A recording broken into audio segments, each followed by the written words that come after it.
Unemployment, when thought of in simplest terms, is when an individual is unable to find work, but in reality, it is much more complex than that. In addition, the unemployment rate is used as a measure of the overall state of the economy and of the degree of tightness or slack in the labor market. There is always some unemployment. The natural rate of unemployment is the average level around which the unemployment rate fluctuates. So during a recession, the actual unemployment rate rises above the natural rate, and during a boom, the actual unemployment rate falls below the natural rate. In Canada, the unemployment rate is a measure of the amount of people actively searching for work as a percentage of the total labor force, which includes both the employed and unemployed. The rate of unemployment varies significantly across age groups and regions, so unemployment rate in Alberta would be different from the rate in Ontario.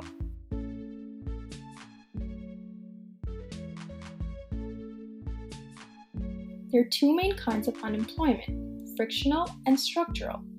Frictional unemployment is caused by the time it takes an individual to attain a job.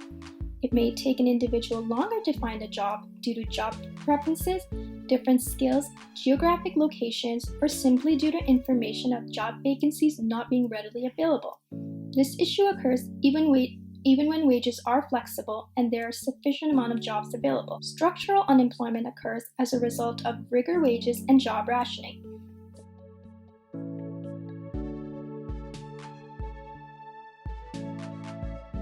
Unemployment rate is a share of labor force that is jobless. Since unemployment is the only one measurement of economic health on a local, state, and national scale, and employment is the prime means for people to earn money, which could allow them to provide necessities.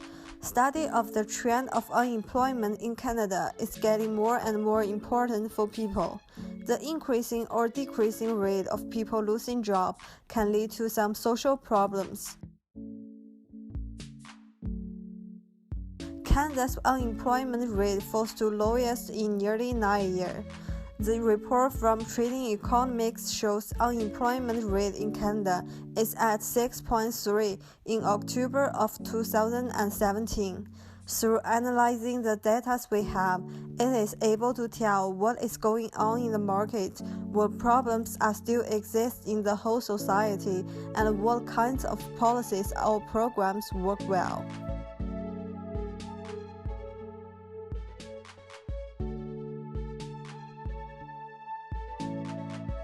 The unemployment trends in Canada have fluctuated widely from 1966 until 2017.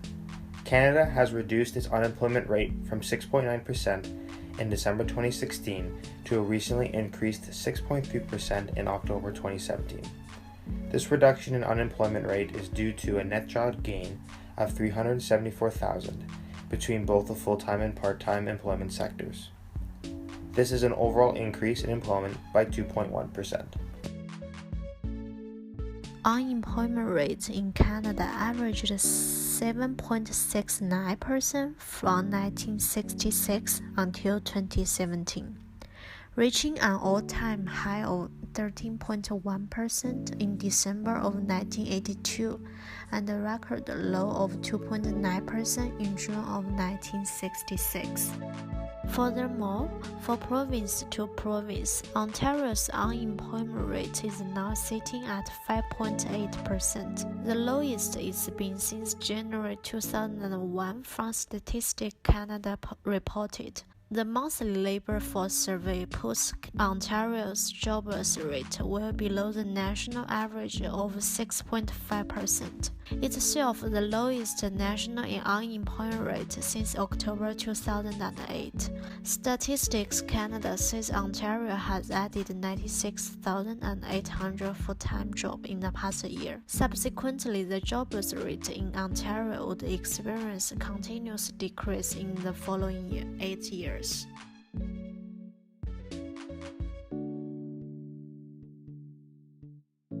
The current Canadian policy to deal with unemployment issues in Canada is employment insurance. In 1940, the Canadian government established this unemployment policy after the Great Depression resulted in an almost 20% increase in the unemployment rate with little to no safety net. This program was established to support those who have lost their jobs due to such circumstances as seasonal layoffs, mass layoffs, and even a shortage of work availability. There are further unemployment policies that vary from province to province. For example, the Ontario government provides access to employment agencies where individuals can go and view current job opportunities based on their specific skills and abilities. Individuals also have access to job training programs that offer workshops on resume formatting and interviewing, job counseling, job-specific training, and even access to basic education in order for individuals to finish their degree or even help improve important language skills. In the case where more severe assistance is needed, the Ontario government can also provide financial assistance to aid in the purchase of basic necessities such as food and clothing.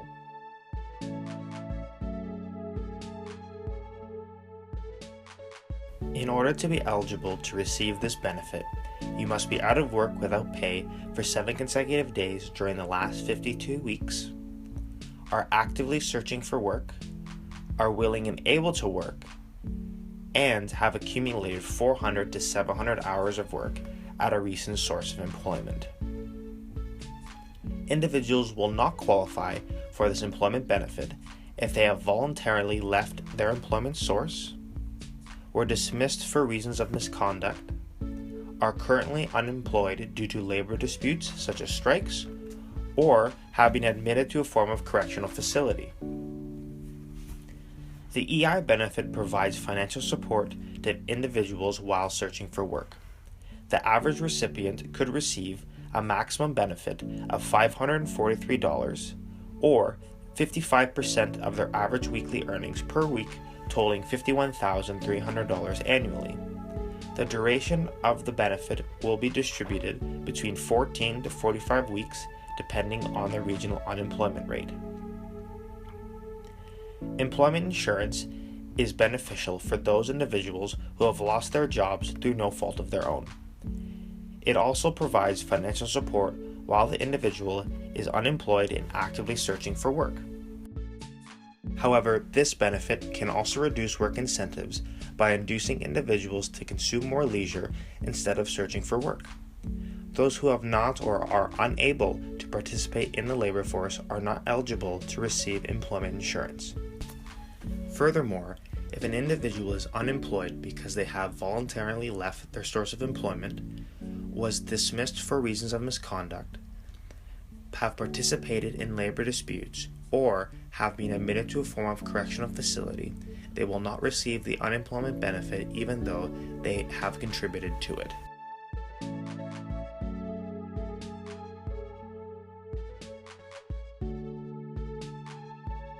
The unemployment rate in Canada is constantly changing, but in general, the rates have been dropping since the last 35 to 40 years, as trends suggest. As of October 2017, the unemployment rate was 6.3% and is expected to drop over the next few years. However, compared to the rest of the world, Canada is ranked around 70 to 80 out of 200 recorded countries. Furthermore, neighboring countries such as the United States and other strong economically developed countries such as Japan, Germany, and China have considerably lower unemployment rates in comparison to Canada. The policies and programs that currently exist in Canada, such as employment insurance and welfare assistance, are quite effective at tackling these issues of high unemployment. However, these policies can be adjusted in order to lower the unemployment rate even further. For example, in the case of EI, raising the requirements for eligibility, such as the hours needed to work in order to receive benefits, may lower the incentive for individuals to stay unemployed. Furthermore, by increasing investments into employment benefits, individuals with EI or welfare assistance will be able to purchase more basic needs such as shelter, clothing, and food, which increases the demand for these items. Retailers will be able to hire more as a result, lowering the unemployment rate. Additional methods to lower the unemployment rate include lowering taxes and lowering interest rates. By lowering taxes, consumers and businesses are able to spend more, therefore increasing demand. As a result, more firms and businesses can hire workers, and workers are more willing to give up leisure time in order to work since they receive more income than previously.